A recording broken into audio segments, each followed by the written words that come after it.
Hello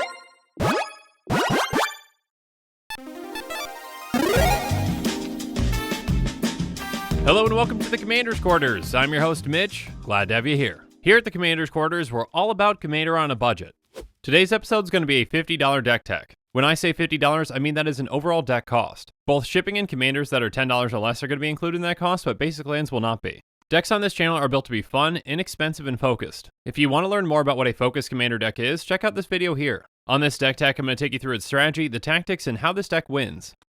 This show and episodes like this one are possible thanks to viewers like you. If you're looking for an easy way to help support this show, make sure that you like, share, and subscribe. Also, hit that bell notification icon so you don't miss any new episodes. And while you're at it, subscribe and review our podcast as well. You can also go check out our playmats and other merchandise at thecommandersquarters.com. Another easy way to support this show is with our TCGplayer affiliate links. So whether you're buying a deck or individual cards, you can use this general link right here or one in the description. And the final way that you can support this show is by supporting us directly by becoming a patron. There are many benefits to being a patron, and I truly couldn't do this without all of their support. On today's deck tech, we're going to build around Atogatog. Atogatog is considered by many to be the most powerful commander of all time. It should be obvious just by looking at it, but in case you're out of the loop, let me explain. Atogatog is a 5/5 Atog that costs Wooburg. It has sacrifice an Atog creature. Atogatog gets +X/+X until end of turn, where X is the sacrificed creature's power. Now what makes Atogatog so powerful though, might not even be its incredible ability to sacrifice an Atog creature. To really see its true power, check out that chair that it's sitting in. That chair is going to strike fear into the hearts of all of your opponents when you put this on the table, as will all the other chairs in this deck. So our strategy for this deck is very straightforward. It's chairs. That's right, this is a chairs tribal build. In other words, the most powerful deck ever conceived in the history of the world. And then how do we win with this deck is also very obvious. Chairs. As with all Commander's Quarters decks, I'm going to take you through 10 different tactics that show you how the deck works and how we're going to win with it. So let's start things off with tactic number 1, simple chairs. First up, we've got Deja Vu, Ghoulflesh, and Contemplation, each of which feature a simple chair. Deja Vu and Ghoulflesh both seem to feature a wooden chair that has a very simple design. And then Contemplation features, I'm not sure if that's a stone chair, it's not really that important, but it is indeed a chair. Volrath seems pretty comfy in it. I'm sure if there's an extended art, you'd probably see that he's wearing some slippers or something as well with that. It looks like a nice comfy chair. But we're nowhere near done with our chairs just yet, so strap into your chair and get ready for this. So now let's move on to tactic number 2, fancy chairs. The characters in the card Sands of Delirium, Cabal Patriarch, and High Priest of Penance like a little more luxury when it comes to their chair. In Sands of Delirium, we've got a nice stone chair that looks like it's kind of also part of the floor, but it also looks like it needs to have some sweeping done. But anyway, it's a nice chair. And then Cabal Patriarch's in some sort of a marble chair, which had to be pretty expensive. Even though it's got some cracks in it, it's still a very fancy chair.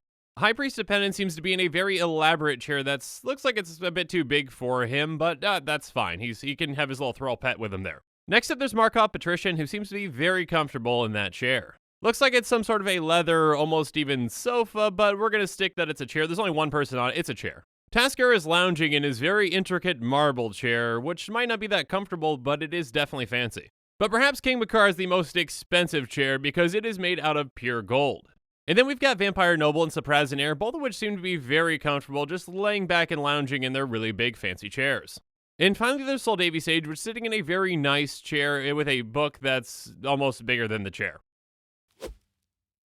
Speaking about strange things, let's move on to our next tactic. Tactic number 3, strange chairs.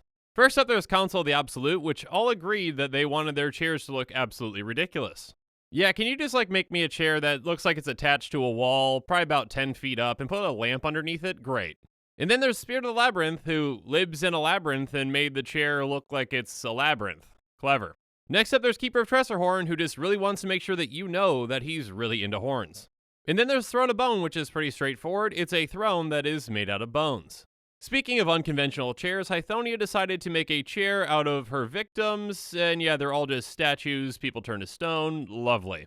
Next up, there's Tithe Drinker, which kind of takes an in-between approach with some gargoyles and some bones and some gold. Yeah, that's just not a pleasant-looking chair. And finally, there's Sorceress Queen, who has a chair that's a bit too tall for her. She needs like a little booster seat to get up there or something, I don't know. Now, chairs aren't just for lounging about, they can also be used to help get things done. So now let's move on to tactic number 4, work chairs. First up, we've got Teysa, Envoy of Ghosts, who's getting a lot done in her office chair. She must be pretty important in the office having that nice window view. And then there's Amperin Tactician, who's either strategizing or playing a board game with his friends. Next up, there's Delira, who's got some nice gizmos and gadgets attached to the chair to help her do her polymorph things. And next up, there's Twisted Justice, which depicts multiple people in chairs, and some look more comfortable than others. And then in Void, we've got a supposedly very important person in a chair looking very confused as to what's going on. Next up, we've got Hand of Justice, who looks like he's contemplating things, but actually makes decisions based off of dice rolls. Like, seriously, on the arm of that chair, you can see 2 dice right there. Like, he's actually making decisions just by rolling dice. Also, I mean, that is a nice chair, but if he's rolling dice on the chair, he might need a bigger armrest on that chair to do so. Now, that looks like a pretty large chair, but we've got some even bigger ones. So let's move on to tactic number 5, big chairs. First up, there's Vampire Warlord, who, yes, is a very important warlord, but even more importantly, has a huge chair. I mean, that chair can't even fit in the full frame. Next up, there's Maw the Obsidian, which, yes, looks like a very strange thrall with a very weird job, but yeah, that's a huge chair. I mean, let's assume that the people that it's putting into its stomach-mouth thing are around 6 feet tall. So while sitting, this thrall is probably 25 feet or so up, so that chair has got to be gigantic. And then there's Maze Sentinel, who just looks huge, and yeah, that chair is pretty big as well. Obviously, Elemental Guardians of Places need a chance to relax too. And finally, there's Arcades, who's a huge Elder Dragon, and he needs a huge chair. Now, with a lot of these chairs, people have been doing their jobs, they've been contemplating, or just relaxing. But now let's move on to some less nice chairs to be in tactic number 6, bad chairs. First up, there's Elusive Tormentor, who's actually not in the chair itself, but the person that is looks like it's going to be a very bad night for them. And then there's Dark Tutelage, which, yeah, that's a nice looking chair, but what's happening there doesn't look so nice. And finally, there's just straight up murder. It's a nice looking big chair, but what happened in it? Yeah, that's I don't want to sit in that chair anytime soon. Now, chairs are obviously very powerful things and can also be very flexible too. As we've seen so far, you can put a chair pretty much anywhere. So now let's move on to tactic number 7 though, to see where else we can put chairs with outdoor chairs. First up, there's Cruel Edict, which you can't really tell if that's outdoors or in a cave or whatnot, but I'm just going to count it. That's an outdoor chair. Even if you are in a cave, technically, is that really indoors? I don't know. I'll leave that up to the philosophers to decide. Next up, there's Midnight Entourage, which that's a very fancy gold chair thing, but why is it outdoors? If it starts raining, you really don't want to be sitting there. I don't care how nice your chair is. At least this King in Knighthood knows what he's doing. He's got like a little tent above his head. It's an outdoor chair, but it's kind of also indoors-ish because he's protected from the elements. Next up, there's Driver of the Dead, which, okay, this might be stretching the chair concept a bit too far, but I'm counting it, all right? This is definitely a chair. It's a nice, comfy chair that just happens to be part of a carriage. Then we've got Tribute to Hunger and Devour Flesh, which both seem to be sitting on some kind of a bench outdoors or whatnot. I'm counting that too. Now, all these chairs are fantastic, but they're nowhere near as good as the Golden Pig. The Golden Pig is going to be our number 1 chair out of our 99. And the Golden Pig for this deck is Sanctimony. I mean, this looks like the life, right? You know, you've got your chair, and it's mobile because other people are just carrying you around. So right now it's outdoors, but you could also just move this indoors so you can avoid the elements too. And again, just being able to relax and be carried around, and it's just really nice. But sometimes you want to sit down with your friends with multiple chairs. So now let's move on to tactic number 8, group chairs. First up, there's Vidalcan Plotter, he's not actually sitting down, but his friends are, and I'm sure he'll sit back down with them here in a second. Next up, there's Famine, which, it's a lovely family gathering at a very nice empty table. And then with Military Intelligence, yes, you can't really see the chairs, but you can see part of one in that bottom right corner. You can see that arm, so that's definitely, they're on chairs. Next up, there's Gonti's Machinations, and yeah, you can see Gonti's chair, which seems pretty nice, and I assume the other chairs are nice too. And then there's Bloodhost, who might not seem like the friendliest of people, but he knows how to use some chairs. Finally, with Bargaining Table, this person doesn't understand the concept of chairs and is sitting in the middle of the table, but the others seem to understand it. But this guy's not the only one who doesn't understand the concept of chairs and sitting. So now let's move on to tactic number 9, empty chairs. First up, there's Vampire Sovereign, who, she looks like she can just float, so apparently why use a chair right now? And then there's Order of Succession, who looks like someone was enjoying their time in the chair, but then someone else just pulled them out of it.